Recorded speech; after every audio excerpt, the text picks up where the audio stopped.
This is Razia Iqbal with NewsHour from the BBC World Service. Let's stay with that French football victory. And last night, the team won the 2018 World Cup, 20 years after it triumphed on home soil in 1998.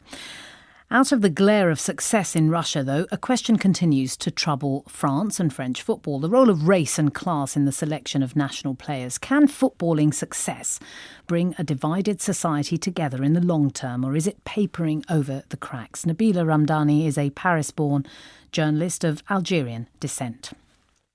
Well, I think the first thing I would say is that sport, and particularly magnificent events like the World Cup finals, are all about distraction, and they are there to lift us out of our day-to-day lives, essentially. And just as show business, of course, a France win is to be welcome and indeed celebrated.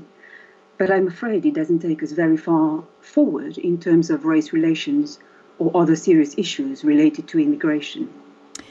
Well, when you say it doesn't take us very far, this is clearly a team that people will be looking at as being somewhat similar to the 1998 team that won the World Cup the last time France was successful. 19 of 23 of this squad are either immigrants or children of immigrants. To what extent has that been talked about at all? Well, some may want to describe the team that won the World Cup in Moscow last night as another rainbow side. And this is what happened when France first won the World Cup in 1998. And the idea is that the entire country is in together, and that young men from immigrant and religious minority backgrounds are as important as everybody else and can indeed be as successful as everybody else. In fact, the principal factor that all of Les Bleus have in common is that they are multimillionaire celebrities who can earn more in a few hours than others can ever hope to earn. And they are in an absolutely exceptional position, and one that says nothing about what it's like to be a member of an ethnic or religious minority in modern France. The idea that all the currently tricolour waving and singing represents a dynamic, egalitarian country in which those from immigrant descent can be respected is absolute nonsense. To give you an example, only yesterday, the French authorities gradually shut down pretty much all travel links from the suburbs of Paris to the capital. Tube, suburban trains, trams and bus lines were pretty much all shut from the suburbs to Paris, making it difficult for those who live on out-of-town housing estate to celebrate France's World Cup win on the Champs-Élysées. And these are the same suburbs from which black Muslim players such as Paul Pogba and N'Golo Kanté come from.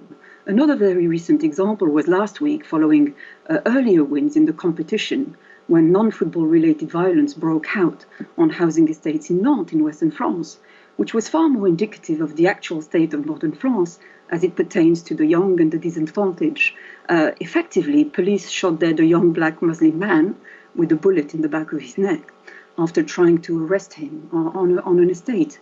The killing prompted thousands to take to the streets, throwing Molotov cocktails, burning cars, and building and attacking the forces of law and order. So these are the kinds of incidents that say everything about what really happened to a disturbingly high number of people with African or Arab roots who have grown up in the no-hope estates that surround major cities. Do you think, though, that this crop of footballers, they are now very wealthy, and we've seen that Kylian Mbappe has already decided to give the money that he earned during the World Cup to charities. Do you think that they are in some way different to the 98 crop of players or that particular squad?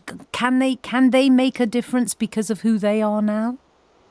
Well, I think clearly international football might be considered a very minor antidote to such racist sentiment that is prevalent in France.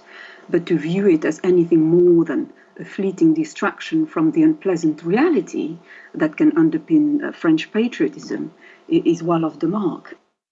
Nabila Ramdani.